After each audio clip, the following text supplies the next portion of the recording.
మన రాష్ట్రంలో ఉన్న విద్యార్థులకి 10 సంవత్సరాలకెళ్ళి తెలంగాణ రాష్ట్రం ఏర్పడ్డాక ఒక్క గ్రూప్ 1 పరీక్ష నిర్వహించుకోలేకపోయినామనంటే మన విద్యార్థులు పడే బాధని చూడలేక వాళ్ళకు ఒక ధైర్యాన్ని భరోసాని ఇవ్వాలి, గ్రూప్ 1 పరీక్షని నిర్వహించాలి, వాళ్ళకి నియామకాలు ఇవ్వాలని ఒక దృఢ సంకల్పంతో ముఖ్యమంత్రి గారు చిత్తశుద్ధితోటి చేస్తుంటే ఆహా తెలంగాణ పిల్లలకి గ్రూప్ 1 ఉద్యోగాలు రావద్దు, పిల్లగాళ్ళని రెచ్చగొట్టాలి, పిల్లగాళ్ళని ఏ రకంగా తెలంగాణ ఉద్యమ సమయంలో విద్యార్థులు తెలంగాణ ప్రజలందరూ కష్టపడి ఆ రోజు తెలంగాణ రాష్ట్రాన్ని మనం తెచ్చుకొని కాంగ్రెస్ పార్టీ తెలంగాణ రాష్ట్రాన్ని ఇస్తే 10 ఏళ్ల అధికారంలో మీరున్నారు.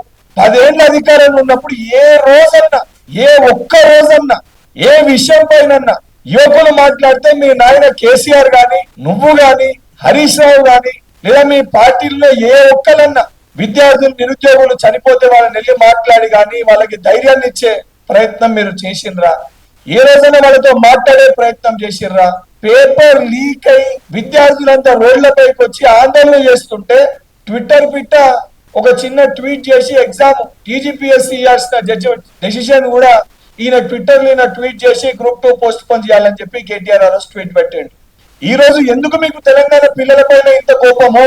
తెలంగాణ పిల్లలకి ఈ రోజు గ్రూప్ 1 ఉద్యోగాలు వస్తాయంటే ఎందుకు మీరు జీర్ణించుకోలేకపోతున్నారు?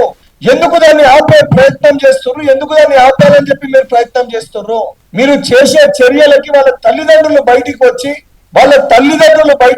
వాళ్ళ ఆవేదనతోటి బాధతోటి వాళ్ళ కుటుంబ పరిస్థితి ఏ రకంగా ఉంది, ఏ రకంగా కష్టపడి వాళ్ళ పిల్లల్ని చదివించినాక ఉద్యోగాలు వచ్చినాయని చెప్పి సంతోషపడన్నా మీరు చేసే ఆరోపణలకి ఇరుగు పొరుగు వాళ్ళని ఎత్తిపొడుస్తుంటే వాళ్ళు బాధపడన్నా తట్టుకోలేక ఆ బాధని కడుపులో పెట్టుకొని ఇంకా పిల్లగాని జీవితం నాశనం అవుతుంది, మీరు మాట్లాడే మాటలకి ఆ పిల్లగాడు రేపు పొద్దున అయోమయమైన పరిస్థితిలో ఆ పిల్లగాడు లోనైతాడు అని బాధతోటి ఆ తల్లిదండ్రులు అందరూ కలిసి వచ్చి సోమాజిగూడ ప్రెస్ క్లబ్ లో ప్రెస్ మీట్ పెట్టిండ్రనంటే మరి బాధ ఏ స్టేజ్ కి చేరితే వారు బయటికి వచ్చి బహిరంగంగా మీడియా ముందుకు వచ్చి మాట్లాడే పరిస్థితి ఏర్పడిందో మనం అందరం కూడా ఆలోచించాల్సిన అవసరం ఉంది.